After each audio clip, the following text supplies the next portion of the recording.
نحمده ونصلي على رسوله الكريم أما بعد فأعوذ بالله من الشيطان الرجيم والذين لا يشهدون الزور وإذا مروا باللغو مروا كراما۔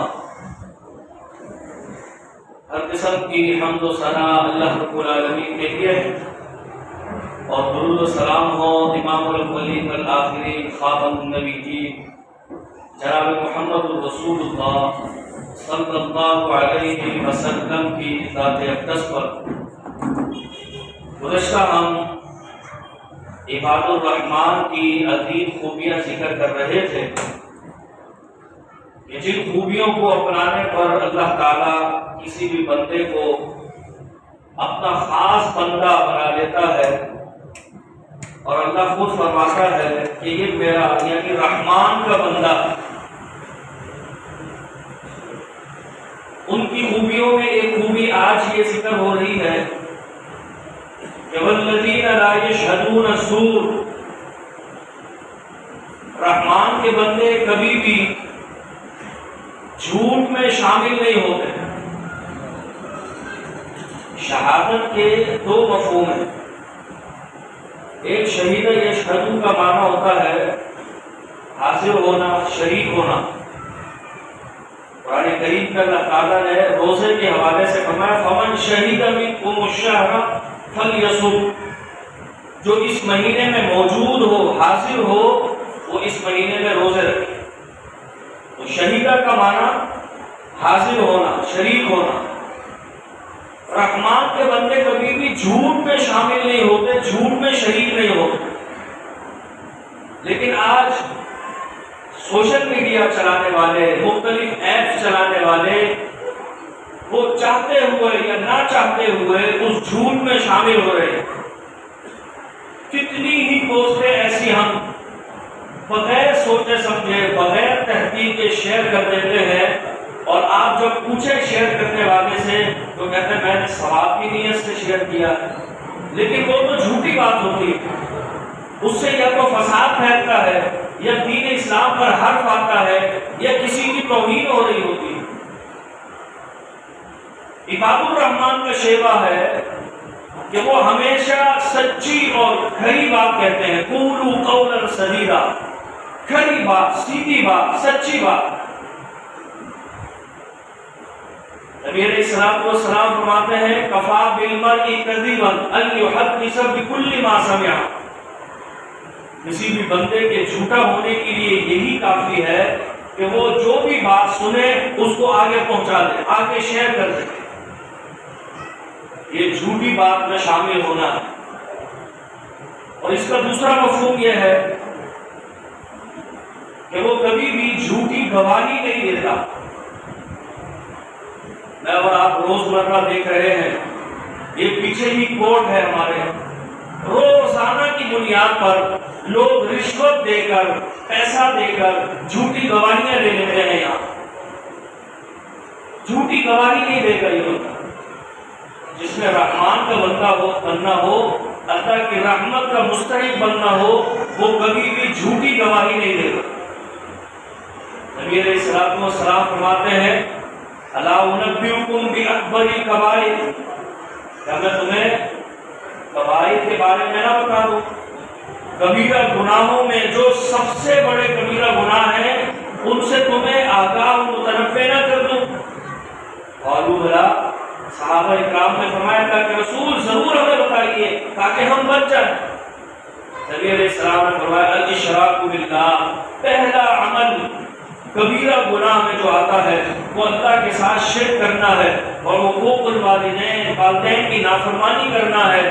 اور پھر آپ نے فرمایا الا وقول الزور وشہادۃ الزور، الا وقول الزور وشہادۃ الزور، دیکھنا جھوٹی بات کہنا اور جھوٹی گواہی دینا یہ بھی کبیرہ گناہ۔ اور آپ یہ جملے دہراتے رہے، بار بار کہتے رہے۔ صحابہ فرماتے ہیں ہم یہ سوچتے رہے کاش کہ آپ اب رک جائیں، اب رک جائیں۔ آپ نے اتنی تاکید کہ جھوٹی گواہی نہیں دیتی۔ جھوٹی گواہی یہ بھی ہوتی ہے کہ کسی نے آپ سے کسی کے بارے میں پوچھا مثلا لوگ ہم سے پوچھتے ہیں کہ فلاں شخص نے تقاضا کیا ہے، اس کے بارے میں آپ کیا جانتے ہیں؟ وہ ضرورت مند ہے، مستحق ہے یا نہیں ہے؟ اگر تو وہ مستحق ہے، آپ کے علم میں ہے، آپ اس کی گواہی دیں، آپ اس کی سفارش کریں۔ یہ گواہی بھی ہے اور یہ سفارش بھی ہے، اور جو سچی گواہی، سچی سفارش کرتے ہیں اللہ انہیں اجر و ثواب بھی دیتا ہے۔ فرمایا من یشفع شفاعۃ حسنۃ یکن لہ نصیب منہا، جو صحیح سفارش کرے گا اللہ اس کو اس کا بدلہ دے گا، اچھا بدلہ دے گا۔ ومن یشفع شفاعۃ سیئۃ یکن لہ کفل منہا، اور جو بری سفارش کرے گا، جھوٹی سفارش کرے گا تو اس کو اس کا وبال ملے گا۔ تو جھوٹ میں شامل نہ ہو، جھوٹی گواہی نہ دیں، سچی گواہی دیں، اور سچی گواہی بعض دفعہ اگر بن مانگے بھی دیتی جائے، سچی گواہی، جھوٹی گواہی تو گواہی مانگنے پر بھی نہیں دے گی، لیکن سچی گواہی اگر بن مانگے بھی دے دی جائے اس میں بھی اجر و ثواب ہے اور اللہ کی طرف سے اعزاز ملتا ہے۔ نبی علیہ السلام کے مشہور صحابی سیدنا خزیمہ بن ثابت رضی اللہ تعالی عنہ، آپ علیہ السلام نے ایک موقع پر بازار سے ایک گھوڑے کا سودا کیا، گھوڑے والے سے قیمت طے ہو گئی، آپ نے فرمایا آؤ میرے ساتھ چلو، میں تمہیں گھر سے ذرا اس کی قیمت دے دیتا ہوں، میں کیش ابھی لے کر نہیں آیا۔ ساتھ ساتھ ہو لیا۔ چلتے ہوئے راستے میں کچھ احباب نے اس سے قیمت پوچھی، اس نے کم بتائی ہوگی، انہوں نے قیمت بڑھا دی، اور کسی کو یہ معلوم نہیں کہ رسول اللہ نے اس گھوڑے کا سودا کر لیا۔ زیادہ قیمت لگانے والوں نے جب زیادہ قیمت لگائی تو گھوڑے والا اپنی زبان سے پھر گیا اور کہنے لگا میرا کوئی سودا نہیں ہے آپ سے۔ نبی علیہ السلام نے فرمایا ابھی تم سے سودا ہوا ہے، میں تو تمہیں اپنے ساتھ قیمت دینے کے لیے لے چل رہا ہوں۔ وہ جب اپنی زبان سے پھر گیا تو کہنے لگا اچھا تمہارے پاس کوئی گواہ ہے تو لے آؤ۔ اتنے میں سیدنا خزیمہ بن ثابت رضی اللہ تعالی عنہ نے گواہی دی کہ اللہ کے رسول علیہ السلام میں گواہی دیتا ہوں کہ آپ نے اس سے گھوڑا خریدا تھا اور آپ اس کو اس کی قیمت دینے جا رہے تھے۔ نبی علیہ السلام نے فرمایا خزیمہ تم نے تو یہ معاملہ دیکھا نہیں، تم نے کس طریقے سے یہ گواہی دے دی؟ فرمایا اللہ کے رسول اس سے بھی بڑی گواہی ہم نے آپ پر ایمان لا کر دے دی ہے، یہ تو چھوٹی گواہی ہے۔ اللہ تعالیٰ نے انہیں اس صحیح بن مانگی گواہی کا دنیا میں بھی صلہ دیا اور اللہ نے آخرت میں بھی دینا ہے۔ دنیا میں اللہ نے یہ اعزاز دیا، سیدنا زید بن ثابت رضی اللہ تعالی عنہ کی سیدنا ابو بکر صدیق نے یہ ذمہ داری لگائی تھی کہ آپ ابی بن کعب کو، دیگر قرراء کو اپنے ساتھ جمع کریں، ایک کمیٹی بنائیں، اور وہ کمیٹی تمام صحابہ سے ملاقات کرے تاکہ قرآن کریم کو جمع کیا جائے، دفتین میں جمع کر دیا جائے۔ سیدنا خزیمہ بن ثابت، زید بن ثابت فرماتے ہیں میں ایک ایک کے پاس جاتا تھا اور ابو بکر صدیق نے مجھے تاکید کی تھی کہ آپ نے سب سے وہ آیت سننی بھی ہے اور ان کے پاس لکھی ہوئی بھی دیکھنی ہے، اور کم از کم 2 صحابہ جس آیت کی تصدیق کرتے اس کو آپ نے تحریری شکل میں قرآن میں جمع کرتے ہیں۔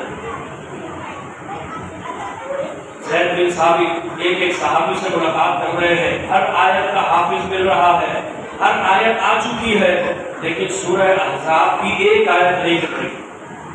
من المؤمنین رجال صدقوا ما عاهدوا الله علیہ ومنهم من قضى نحبه ومنهم من ينتظر وما بدلوا تبدیلا۔ یہ آیت نہیں مل رہی۔ زید بن ثابت فرماتے ہیں کہ یہ آیت مجھے یاد تو تھی، رسول اللہ سے ہم نمازوں میں اور دیگر مواقعوں پر سنا کرتے تھے، لیکن تحریر میں نہیں مل رہی۔ ابو بکر صدیق نے تاکید کی تھی کہ تحریری طور پر ہونی چاہیے اور کم از کم 2 صحابہ کی گواہی پر وہ آیت جمع کرنی ہے۔ فرماتے ہیں میں تلاش کرتے کرتے خزیمہ بن ثابت کے پاس گیا۔ خزیمہ بن ثابت رضی اللہ تعالیٰ عنہ سے قرآن کریم کی آیات کے بارے میں پوچھا تو انہوں نے مجھے وہ آیت سنائی سورہ احزاب کی، من المؤمنین رجال صدقوا ما عاهدوا اللہ علیہ، یہ آیت سنائی۔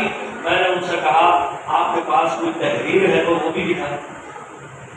زید بن ثابت فرماتے ہیں سیدنا خزیمہ بن ثابت نے مجھے وہ تحریر لا کے دی۔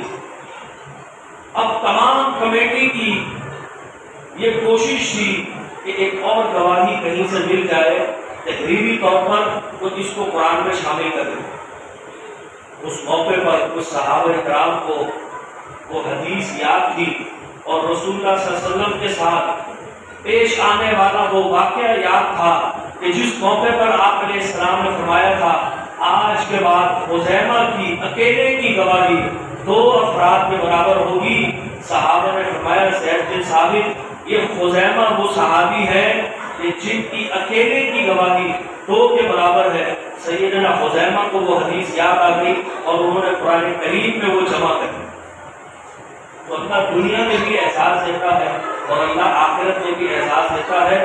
فرمایا عباد الرحمن وہ جھوٹی گواہی نہیں دیتے، جھوٹ میں شامل نہیں ہوتے، جھوٹی سفارش نہیں کرتے۔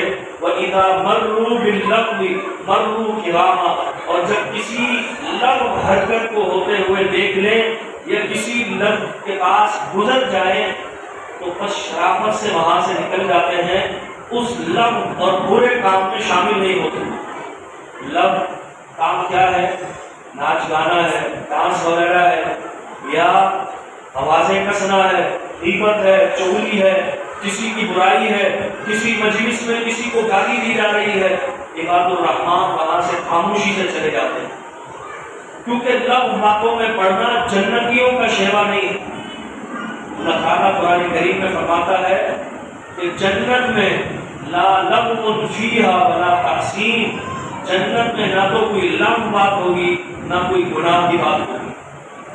تو جنتی لوگ جنت میں جانے سے پہلے جنت میں رہنے کی پریکٹس دنیا میں کرتے ہیں، لغو باتوں سے بچ کے۔ لغو کام اور بھی ہیں، احادیث میں ذکر ہوئے ہیں بہت سے کام، ان میں سے ایک یہ ہے کہ اگر کوئی شخص جمعے کے دوران کوئی باتیں کر رہا ہو اور اس سے کہے گیا خاموش ہو کے بیٹھو،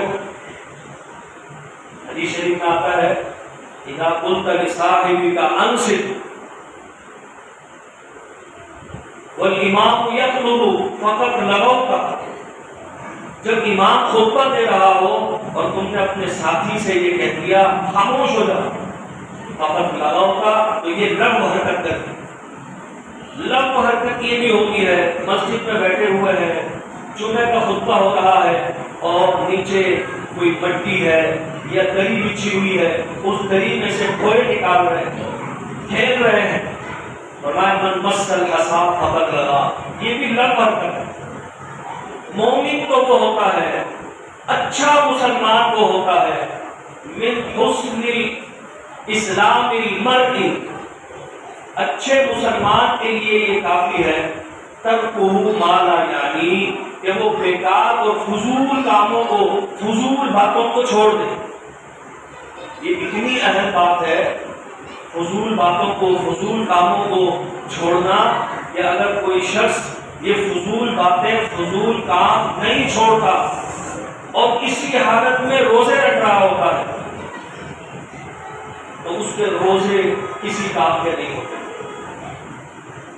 نبی علیہ السلام نے فرمایا جو شخص لغو اور رفث کو نہیں چھوڑتا فَلَيْسَ لِلَّهِ حَاجَةً أَن يَدَعَ طَعَامَهُ وَشَرَابَهُ، تو اللہ تعالیٰ کو ایسے شخص کے بھوکا پیاسا رہنے کی کوئی ضرورت و حاجت نہیں۔